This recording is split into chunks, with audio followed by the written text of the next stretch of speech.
สวัสดีมื้อนี้ข้าพเจ้าจะยกประเด็นเกี่ยวกับสาเหตุของการหย่าร้างขึ้นมาแลกเปลี่ยนซึ่งในนี้ข้าพเจ้าจะยกขึ้นมาเฉพาะแต่การทำมิสจารซึ่งว่าการทำมิสจารนี่เป็นสาเหตุหนึ่งที่เป็นหนึ่งใน10สาเหตุเนาะที่ว่ากำหนดไว้อยู่ในประมวลกฎหมายแพ่งโดยเฉพาะแม่นอยู่ใน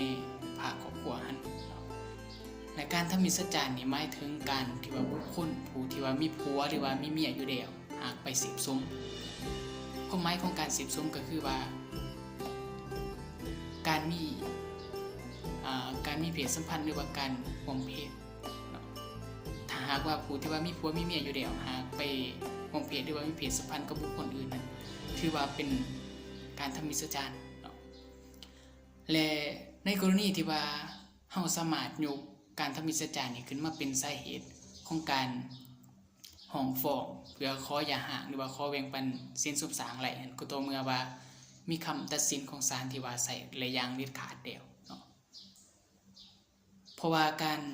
ทำมิสจารนี้เป็นการกระทำผิดทางอาญาและก็เป็นการกระทำซึ่งจะเป็นต้องมีคำห้องฟ้องของผู้ถูกเสียหายนั่นก็คือผัวหรือว่าเมียผู้ที่ว่าถูกนอกใจนั้นต้องเลยหมายความว่าต้องเลยห้องฟ้องเพื่อดำเนินคดีอาญาเนาะและหลังจากที่ว่าศาลได้มีคำตัดสินออกมาแล้วใส่ได้อย่างเด็ดขาดแล้วว่าผู้เกี่ยวนั้นกระทำผิดในสถานทำมิสจารเนาะผัวหรือว่าเมียผู้ที่ว่าถูกนอกใจนั้นแม่นต้องได้นำคำตัดสินนั้นขัดติดกับคำห้องฟ้องเพื่อขอหย่าร้างหรือว่าขอแบ่งปันสินสมสางนั้นเนาะเพื่อว่าเป็นหลักฐานหรือว่าเป็นข้ออ้างอิงเนาะในการห้องฟ้องเพื่อขอหย่าร้างนั้นสรุปแล้วก็คือในการที่ว่าเฮาจะยกการทำมิสจารนี่ขึ้นมาเป็นสาเหตุของการห้องฟ้องขอหย่าร้างนั้นก็ต้องเลยมีการดำเนินคดีอาญาให้สิ้นสุดก่อนเนาะแล้วเฮาเบิ่งข้อดีเนาะข้อดีของการยกการกระทำผิดในสถานทำมิสจารนี่ขึ้นมาเป็นข้ออ้างในการห้องฟ้องเพื่อขอหย่าร้างเนาะคือดังที่ข้าพเจ้าเว้าในเบื้องต้นว่าการทำมิสจารนี้เป็นการกระทำผิดทางอาญาเนาะแน่นอนแล้วในการกระทำผิดทางอาญานี่ต้องผู้กระทำผิดต้องเลยถือลงโทษเนาะ